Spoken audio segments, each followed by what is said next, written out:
Thank you for joining us. Minister Nixon will present Budget 2021 year-end results, followed by questions from the media. Well, good morning, everyone. Thank you for joining me for the release of Alberta's year-end fiscal numbers and the government's annual reports.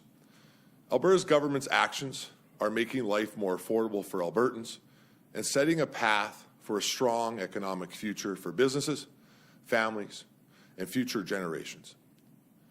Today, we are continuing this momentum with positive year-end fiscal results. I first want to put these results into context.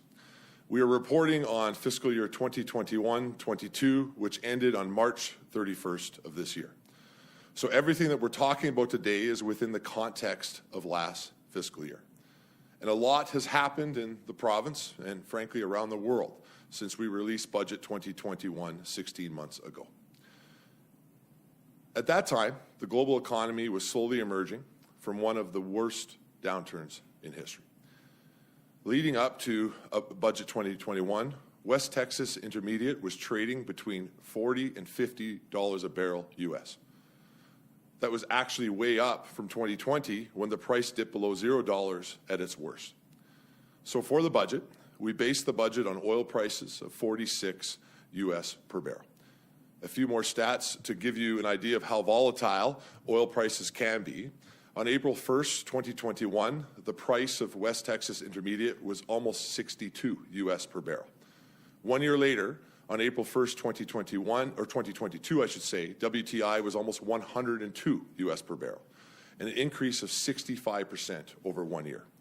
We haven't seen prices this high since 2014. With this in mind, we're releasing our year-end results that show Budget 2021 was successful in meeting its goals of setting Alberta up for economic growth and prosperity, while also continuing to respect taxpayer dollars, build our savings, and reduce our debt. For the 2021-22 year, we brought in $68.3 billion in revenue and spent $64.4 billion to support public services, including helping Albertans and the healthcare system through the pandemic and into recovery.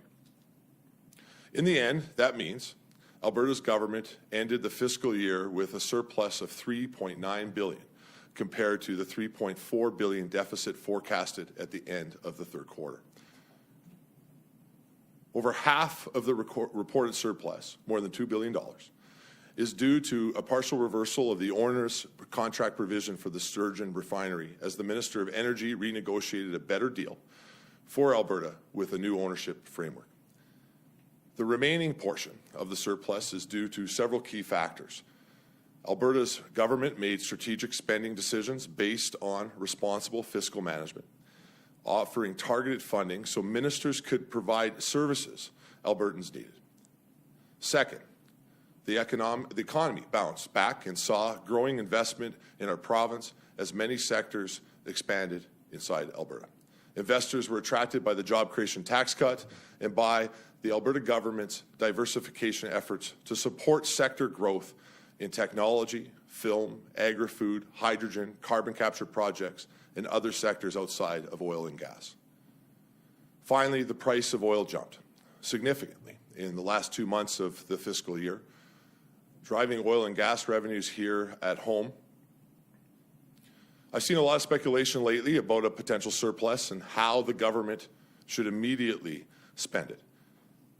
Let me tell you, most Albertans have witnessed volatile resource revenues before and dealt with the fallout when governments went right out and spent excessive revenues as soon as they had it. The fact is, what goes up will come down. That's why we have focused on savings for the future, reduced the burden of debt, making life more affordable for Albertans, and continued to bring our spending down in comparison to other provinces in our country. That fiscal discipline helped us achieve today's results, and it's led to Alberta's recent credit upgrades, and we're going to stick with our plan. Strategic decisions also resulted in higher revenues. The value of the Alberta Heritage Saving Trust Fund is at its highest ever, with a fair market value of $18.7 billion as of March 31st, 2022. We earned $1.95 billion in investment income from the fund over the fiscal year, bringing its total investments to $20 billion. This fund is a source of pride and security in Alberta. We're making sure it continues to benefit all of those who live here in our great province. Its earnings contribute to Alberta's government's revenue and represents a resource for the future, for future generations. We retained $705 million in earnings within the fund to protect its value from inflation. This is the largest amount retained in the Heritage Fund for this purpose in a single year. We are now looking to amend legislation to allow more of the Heritage Fund's investment earnings to be kept in the fund in the future. This will help the Heritage Fund weather the ups and downs of commodity prices and help fund key services like healthcare and education from future fund earnings. In total, revenue from 2021-2022 was $68.3 billion, which is $24.6 billion more than was forecasted in Budget 2021. Alberta's government collected more in personal income taxes as the labour market strengthened. It's important to note that Albertans continue to pay by far the lowest taxes overall than other provinces. As a result, 40% of Albertan tax filers pay zero provincial income tax along with no provincial sales tax, no payroll tax, and no health premiums. Albertans and Alberta businesses would pay at least $14.8 billion more each year if Alberta had the same taxes as most other provinces. Now, speaking of businesses, Alberta's government collected $4.7 billion in corporate taxes, showing that corporate income tax revenue has rebounded despite the lower corporate income tax rate in our province. With the increase in energy prices, non-renewable resource royalties have increased by $16.2 billion, a full $13.3 billion more than was forecasted last year. Alberta's government will continue to be prudent with taxpayer funds and keep focused on maintaining the Alberta advantage in the tax system. As I mentioned, even as this year end is reporting a surplus, we will continue spending wisely and using taxpayer dollars responsibly. In 2021-22, we provided a historic $24.7 billion to support the health system in the province, or $1.7 billion more than estimated at Budget 2021, a full 7% more on healthcare. This includes $2 billion to support the pandemic response and to protect lives. Alberta's government also provided hard-hit farmers an extra $2.9 billion partway through the year to help them through last summer's severe drought conditions that we saw across the province. In 2021-22, the 2021-22 and 22 capital plan supported thousands of good-paying jobs through investments worth $6.6 billion in capital projects. Construction crews completed portions of the Calgary and Edmonton Ring Road and twinned and widened highways across the province. The $850 million for Grand Prairie Regional Hospital was completed, with another $20 million to add 2 additional surgical suites to get patients their surgeries faster. 15 school projects were completed, and work has commenced on 52 other school projects in our province. And among many other projects, construction of the Springbank Off-Stream Reservoir began to protect Calgary and southern Alberta from floods, and an investment that will pay off for future generations. Alberta's government continues to take a principled approach to spending and investing to maintain a positive economic outlook. This year-end's results speak to the broader economic recovery we are seeing across many sectors. We will continue to see the economy grow and diversify by attracting investment and fostering innovation. Alberta posted solid growth in 2021, and moving forward, we will continue to be a leader by sticking with our core fiscal anchors. First, the government has already met its commitment to balance the budget. Second, Alberta's net debt remains below 30% of its gross domestic product, or GDP. The ratio of net to GDP is now down to 16.2% at year-end, lower than the 18.3% we projected at our third quarter update. And finally, the government is bringing the per capita cost of delivering government services in line with comparator provinces, I should say, across the country. This means Albertans are still getting top-quality public service at less cost as the government explores innovative and more efficient ways of providing and improving access to those services. In Budget 2022, we made promises to Albertans, and we laid out the plan to move Alberta forward. A plan that finally brings us closer to delivering services as efficiently as other provinces. Our approach to this surplus is no different than Albertans, who don't drain their bank accounts after a good year, but instead invest for their kids' future, pay down their mortgages, or put away money for a rainy day.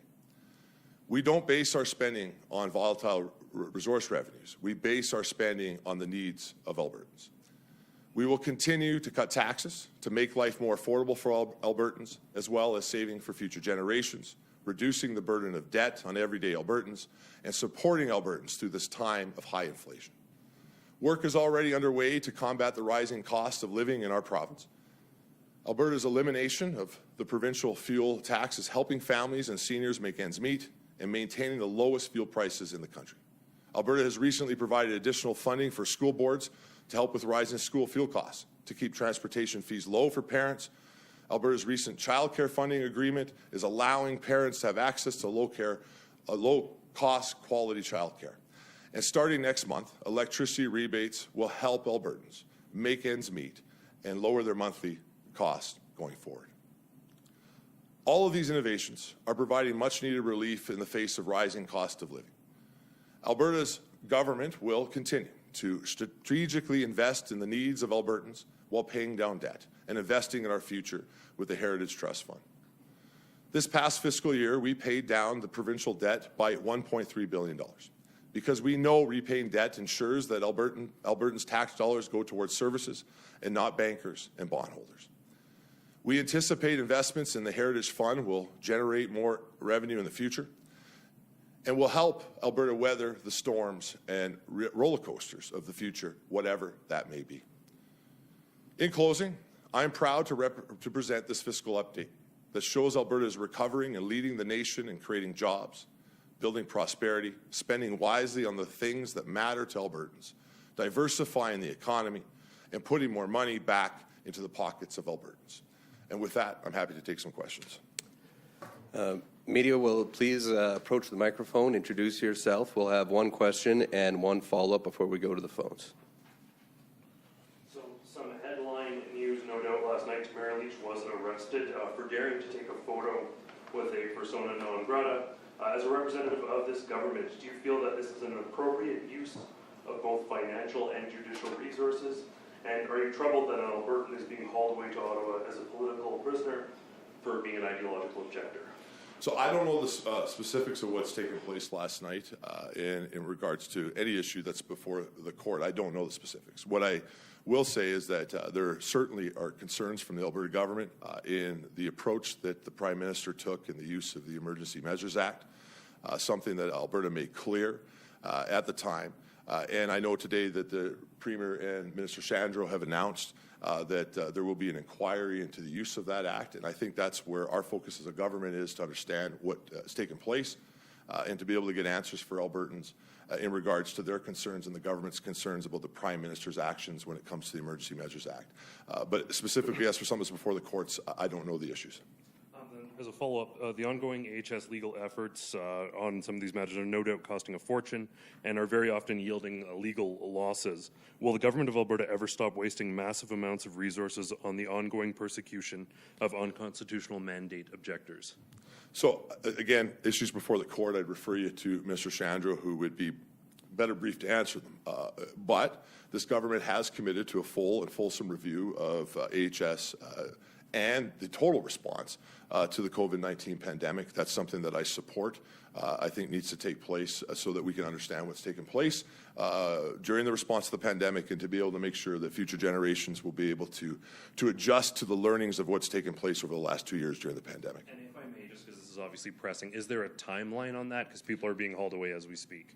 Again, I would refer you to Mr. Coppian and to Mr. Shandro on how that will roll out. But I will continue to call for a proper review of how the government responded to COVID-19, including Alberta Health Services.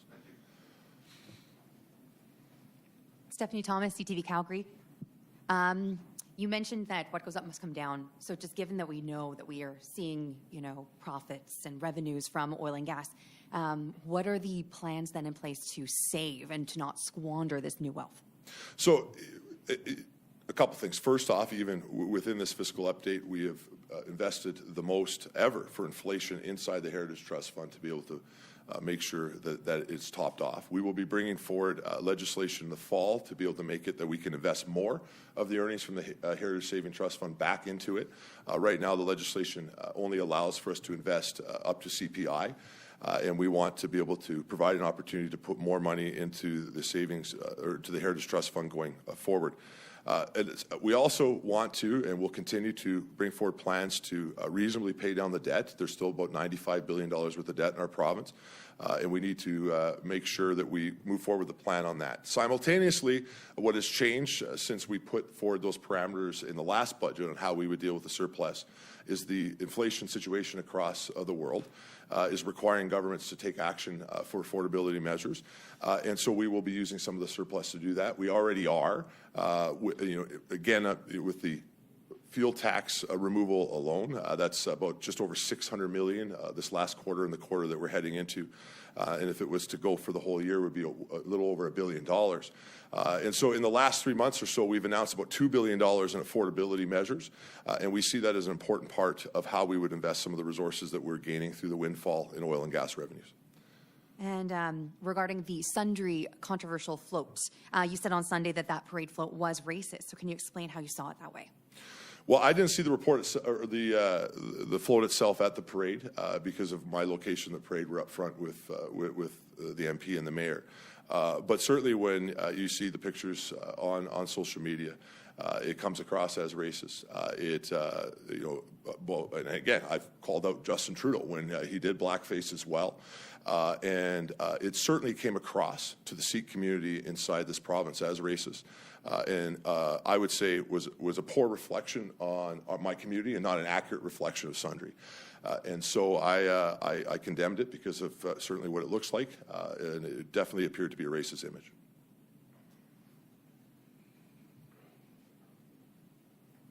Morning, Minister. Morning, Rick. How are you? Rick Bell, Calgary Sun.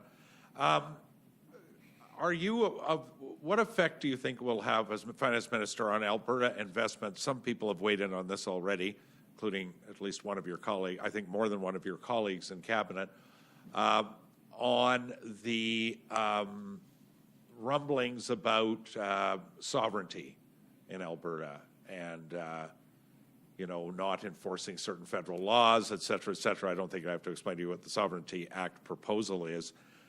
To what degree do you think that does or does not affect investment or could, hypothetically, affect investor confidence and the economic recovery in Alberta? Well, Rick, I've seen it in meetings with different investors over the years where they've expressed concerns about separation and about some of the political context and rhetoric that they have heard in our province. And this is the challenge when it comes to federal-provincial relations, trying to present a strong Alberta front and send a clear message to Ottawa when they've crossed the line and defend our rights as a province, while at the other hand, trying to let the rest of the world know that we're open for business. And so it certainly is a challenge going forward. What I can tell you, though, and what this fiscal update shows is when we get Alberta into a strong fiscal position, where our bank account is in a spot where we can make maneuvers on behalf of people of Alberta without the federal government and stand strongly within Confederation, we're in a better place to be able to negotiate with the federal government. So I think that we have to continue to fight for the birthright of our province. We've done that with things like Bill C-69, taken that through the Court of Appeal. We need to fight that all the way to the Supreme Court. We need to look at other measures and continue to have other measures where we defend ourselves with the federal government. But at the same time, we have to send a strong message to the world that Alberta is a stable place to invest so that we can continue to move forward with this great economic momentum and what is the largest economic recovery in the country. So just a follow-up on that, Minister. So why do you think it would be and thanks for the answer, why do you think it would be, rattle or perhaps influence investors, talk of whatever you want to call it, sovereignty, separation, et cetera? What is it about that concept? Because as you know, even in your beloved Sundry, there probably are some people who heard that suggestion and said, wow, that sounds like a really neat idea. So what is it about that idea that shakes investors? So money follows one thing, stability. And so it's very important when we're attracting investment on a global scale to the province that we're showing a stable place to invest. But again, Rick, we can do both. We can show that we're stable and that we have clear plans on how to address the concerns that we have with our position in Confederation. I think that if you look at Quebec's version of this conversation over the last several decades, as they've moved away from the separation talk and more to a strong independent province within Confederation, that they found themselves in a spot where they ain't creating as much confusion for investors, but are still in a spot where they can stand up to a federal government that is clearly overreaching on many issues. So I think we can walk and chew gum at the same time, but we do have to recognize, particularly when you're in government, when you say certain things that can have global impacts, and at the end of the day, when somebody elsewhere in the world is looking to invest money in an economy, they're going to do it in a place where they think their money's stable. Operator, we'll go to the phones. Please introduce yourself. One question, one follow-up. Audrey Neveu, Radio Canada. Hi, thanks for taking my question. Minister, how did you personally feel when you saw the $3.9 billion surplus Alberta was going to get for this fiscal year? Well, I didn't feel bad, if that's what you're asking. That said, I think that I recognize very quickly that we're entering into a different time or different type of fiscal conversation in our province than we've had over the last several years. And so a couple things that I felt. First is that it was a confirmation of the hard work of this government and of Albertans the last couple of years to get our fiscal house in order and to overcome some of the damaging economic policies that we've seen from past governments.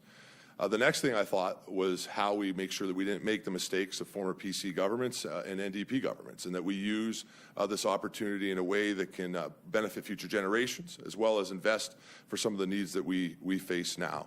And so my primary focus became, after seeing that surplus, again, to make sure that we use that as responsibly as possible on behalf of Albertans, and that we don't make the mistake of previous governments when it comes to large resource revenue windfalls like we're seeing right now in the province.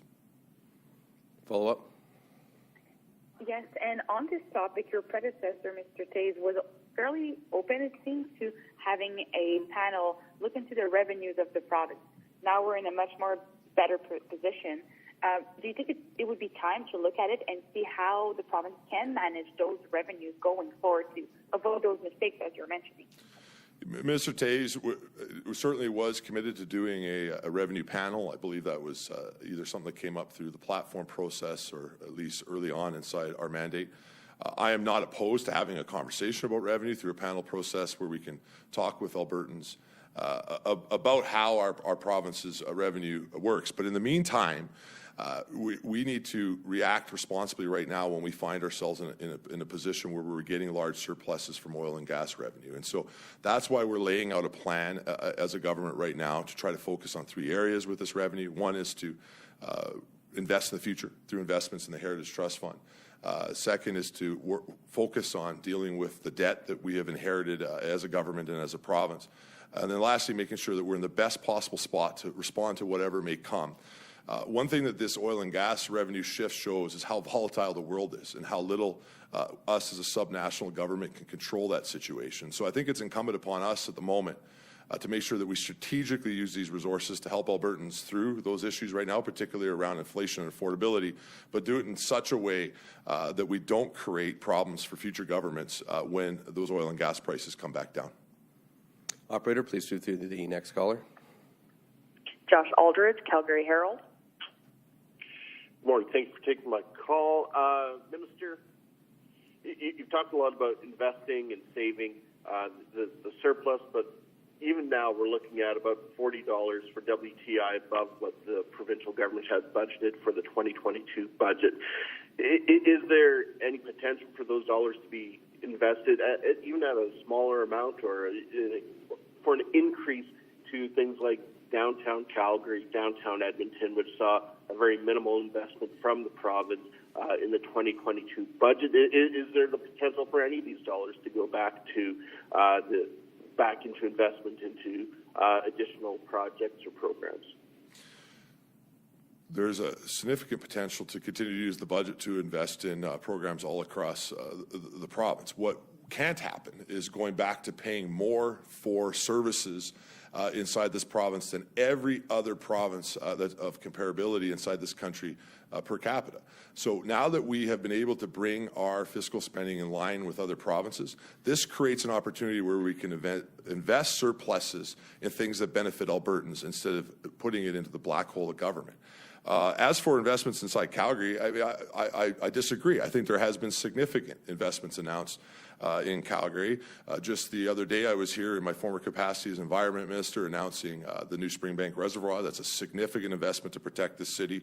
$59 million was announced the other day for the University of Calgary's new veterinary medicine expansion, $41 million for St. John Ware redevelopment, $30 million for the Office of the Chief Medical Examiner located in Calgary, $22 million for the new interchange at Stony Trail and the Airport Trail Northeast, $20 million towards the Restball Sports Centre, on and on and on. So there are significant capital projects that are being invested in Calgary and across the province. We remain committed to doing so, but we remain committed to doing it in a responsible way.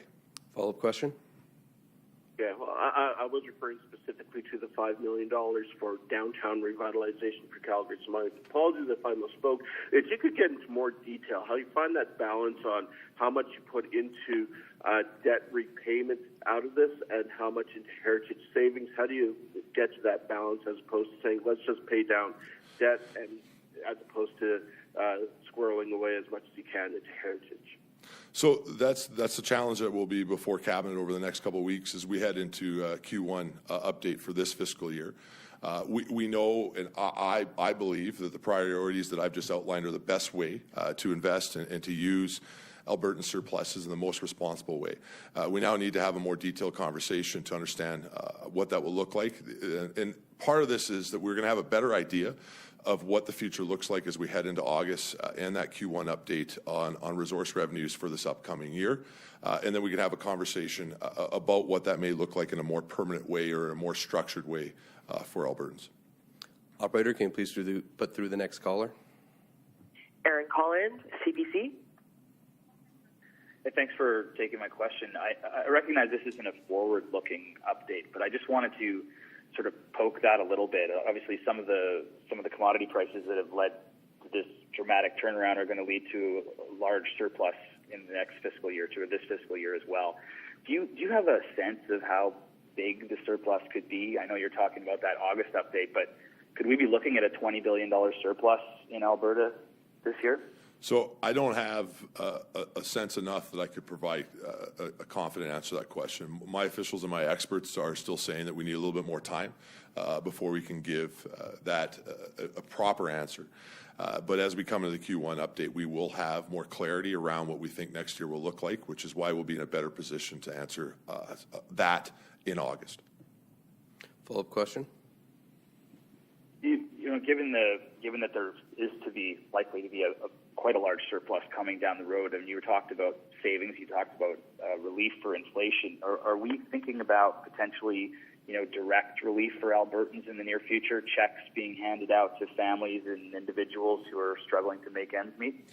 Well, right now we've, over this last couple of months, have announced about $2 billion in affordability measures for Albertans. One of the biggest being, of course, the removal of the Alberta fuel tax. Which is significant, and I just extended this last week into next quarter, and obviously if oil stays above $90 a barrel, we'll likely continue to extend that throughout the year.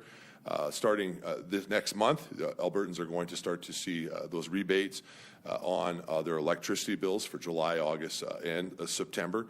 Just recently, we also have put in just shy of $9 million to school boards to be able to help relieve some of their transportation fuel costs so that those costs weren't being passed on to parents.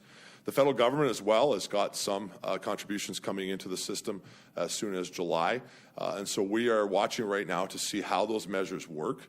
One of the challenges is that we don't want to make the situation worse. Some of the inflation situation that we see is because of a tremendous amount of money coming in from federal governments to try to deal with both the situation around COVID-19 and inflation, which is unfortunately also causing inflation, though the intentions are to help people. So we're going to see how the measures that we've already announced are working. And yes, we are prepared to make other strategic investments to help Albertans in the coming months. But we're going to do it in a strategic way, doing our best to make sure that we don't cause any more harm. Operator, can you please put through the next caller? Safe Kaiser, City News. Good morning, Minister. So despite cutting the fuel tax here, your announced electricity rebates as well, people still say they're struggling. I mean, numbers are showing, what is it, I think about half of Albertans are less than a paycheck away from insolvency. So this kind of being a bit of a surprise surplus since your government expected to be in a deficit, why aren't we seeing more of it go towards helping people afford life? So what Albertans are facing is a real challenge. It is a serious thing that families are facing all across this province, and something that we take very seriously.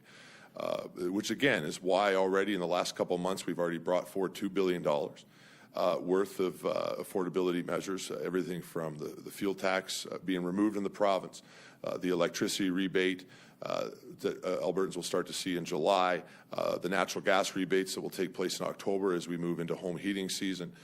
These are significant measures, and we're committed to them.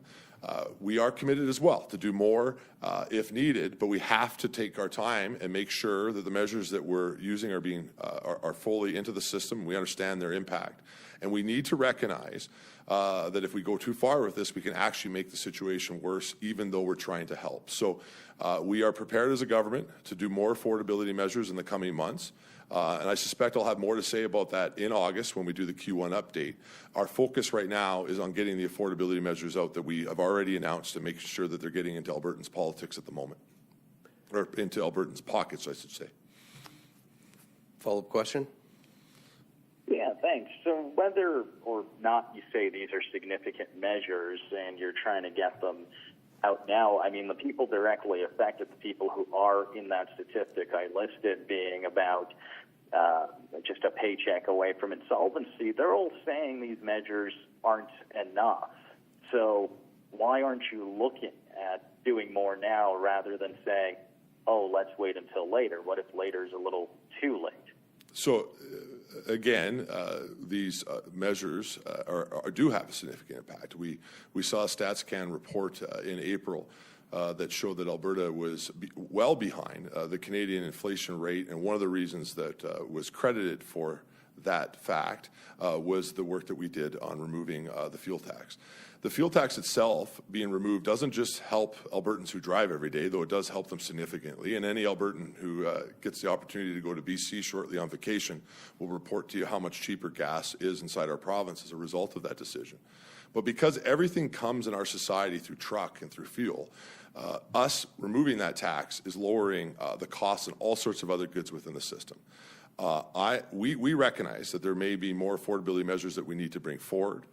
But again, we have to make sure that we're not making the situation worse for the very people that we're trying to help. And one of the things that is causing inflation is excess government money inside the system.